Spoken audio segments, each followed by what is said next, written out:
Hi guys, Paul UK Reefer. Welcome back after many months. Basically you're looking at a completely different tank. To cut a very long story short, we've decided to change the system, and this is my new attempt that's currently cycling. So we'll get into this one in a minute, but basically the Reefer 250, the dream build, all went terribly wrong. I ended up with dynos from running the system way too clean and tried every regimen you can imagine to get rid of them over a space of about 4 months, and it absolutely hammered me into the floor. That, along with work and family, just left me in a position where I wasn't enjoying it, I hated it, and it booted me out. So I decided to get rid of it all and wait for a couple of months and reset. And this is what I've reset to. As you can see, I've come right down to a red Sea Max Nano. Got a really lovely set on this with a different unit, so it fits a little bit more into the house rather than it being just about the tank. But yeah, we've got everything here for this to be a really successful mixed reef aquarium, which we are currently cycling. So to take you through the setup that's on here, it's obviously fully stock at the minute. From a Red Sea perspective, we've got the new Red Sea LED 50 on it. I've had a quick look at that. It's obviously not on at the minute due to the cycle process. It looks really straightforward. It doesn't have all the controllability of the Radians, of course, but you know, it's all run out of the right spectrum and wattage to be able to sort of give us growth on SPS coral. So we'll see how good that really is. I'm looking forward to trying that out. Inside the tank we have real reef rock, about 8 kilos, a couple of plates, and the rest of it just rock, which I delivered. And the sand is from the Bahamas via Red Sea Live sand, which I thought I'd try. Really like the look of it and the grain size. We obviously have a stock skimmer, a stock filter cup, a stock return pump, and we've retained the heater, the D&D heater, and titanium 100 watt heat bar in the back of it, which I'll show you in a minute when I take it off the tripod. For heating, the only other thing I've added onto that is a Tunzi 6040 power head, which I'll show you again in a second. So from a cycle perspective, I tried the Reef Mature Kit last time and ended up with bacterial blooms and all sorts, and I've watched a few videos of late of Dr. Tim in America, especially at the MACNA conference from this year, and he talks all about how to cycle a tank and his experience on nitrifying bacteria.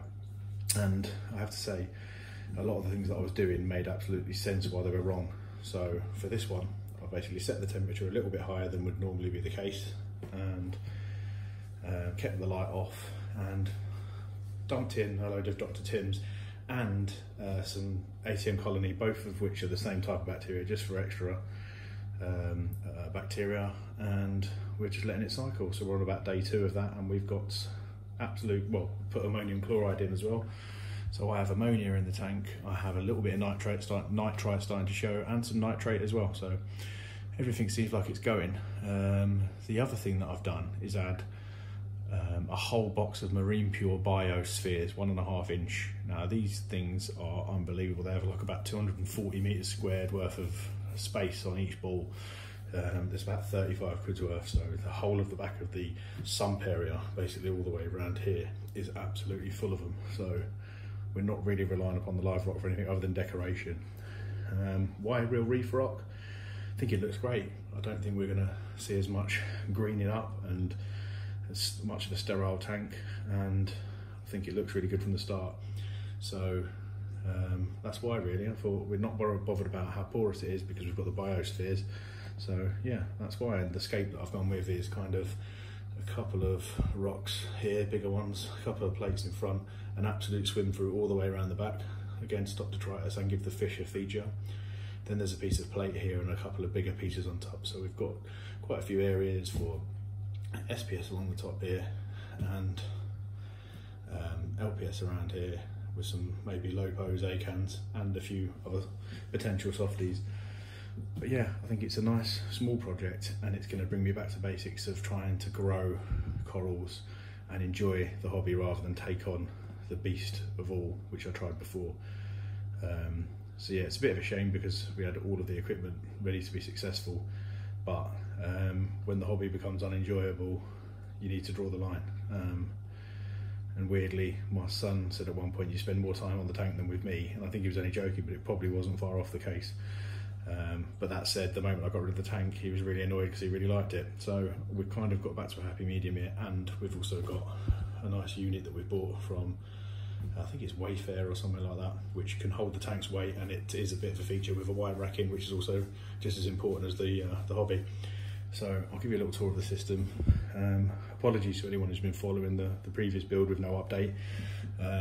We are all human, and I think the being beaten into submission was not something I wanted to record, which I probably should have done because it could have saved some guys a lot of time and trouble. But the reality is I was trying to get the system down to literally 1 ppm nitrate within a few weeks of it cycling, and I just ran the whole thing way too clean, which is why we ended up with dynos.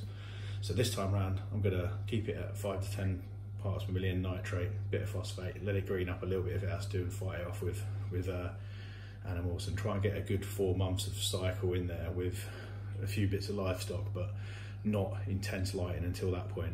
So we'll have a little bit of light on and off, but the actual reality is this is going to stay quite dim and dark for 4 months in the long haul, to make sure that all of it's really bedded in before we start putting some decent corals in it. So bear with me, stay with me, and hopefully you can follow that journey and it doesn't end up a disaster. So we'll just take it off the thing and I'll show you the tank. So there's the unit. Not sure, a few hundred quid I think. And it's meant that in the bottom there's some space for a very messy cable part, which I drilled a hole in the back, and a few test kits. And literally at the minute all I've got is a little bit of alkalinity, because that does go down during the cycling process, a couple of test kits and some scrapers, so we're keeping it nice and simple. So here's the first look. You can see the swim through straight away, and that goes all the way around the back. Within 2 days the sand is absolutely crystal clear, and the water's really clear as well. If you can see through to the other side of the kitchen, there's hardly any shimmer through. And you can see the rocks are just off the back wall, because I've always had them on it before and not been able to keep it sort of clean. So I thought this gives me a chance at keeping it reasonably clean. And you can see there's little places to hide within all of the rock work that I've put together. There's the Tunzi 6040. It's got a really good wave mode on that as well. So all 3 sides are viewing, and then a couple of controllers. So D&D heating, as you can see we're at 28.3 Celsius, which is, Dr. Tim says to do that, put it up because there's no fish in it. The bacteria like it warmer. It does also say to lower the salinity, but for that we've actually used natural seawater from Abyss Aquatics in Stockport, because they've got it straight off the tap, so I thought I'd give that a try. And that's naturally at a high level of salinity. Control panel for the Tunzi. Here's the LED 50. You can see the bulb underneath. Again, we've set it up, but we're not really running it. Good thing about these Red Seas, this panel comes forward nice and easy, and it looks really nice. Here's the auto. Oh, whoops. Here's the auto top up. Now, apparently this only lasts a couple of days, so future upgrade could be to install a tank under here with RO and put an auto top up in. Now obviously this light swivels as well, so if you want to work on the tank, that's really good. This is the skimmer. It is on at the minute, but I've put it completely to low settings because all I want to do is aerate the water. I don't want to skim anything out at the minute. But this can be adjusted with a tiny little lever here that you pull up and down, and then it'll flow over. So they're really good. The 2 switches at the back operate the skimmer and the return pump. And then down here, there is a piece of filter floss, which I've left in for the time being, but they are a bit of a nitrate trap, so I will move that later on. And then a filter sock that runs all the way down the side. Another upgrade that I've actually done is there's a bit of a stock problem with these tanks where this water overflows here. It kind of jumps it at points, doesn't go down the filter sock and ends up in the back of the skimmer chamber. So online, I went on the Facebook forum, and there is a piece of plastic that is actually, this is part of it here, that runs all the way along there that you can buy and have 3D printed, and it stops that happening.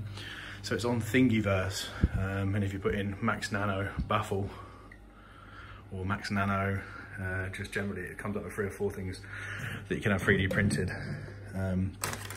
I also had printed at the same time a random flow generator for the return pump there, but it needs a lock line adjuster, which I'm waiting for.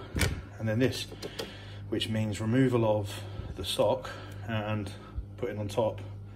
If you remove the sock out of here, this part, you can then put this on top of it and then run some filter pads. So if it does get dirty and it does need polishing, we can do that, but I'm very, very conscious of not doing that too early, because that's what I was doing on the last one and it ended up so clean. We had dynos, so trying to learn the lesson on that one. So underneath here is all the bio balls right down the back, and if you look at the back here, you can see how deep it goes. Sorry for the rat's nest of cables, but all the back here is full of the bio balls. And then underneath the auto top up is the return pump, which shoots out there. So that's sitting about this low. And next to the skimmer is also down the side here. I'll try and, you might be able to see the top of it or not. Down here is the 100-watt heater. So it's a nice compact system. It looks pretty, which is obviously important. When you plug that back up, it looks the part. So yeah, this is the first video. This is the first attempt at the Nano, and we'll give it a week or 2 and I'll film an update on the cycle and tell you where we got to. But after dosing a bit of ammonium chloride and putting all the bacteria in, we've got signs of all 3 bacteria, mainly ammonia, as you would expect, on day 3. So hopefully you'll join me on this one, and forgive me for the 250 failure, but understand that that's part of this hobby, and I'm back, and that's the main thing. If you've got any questions at all, please do fire them away and I'll do my best to get back to you. Okay, see you in the next one, bye.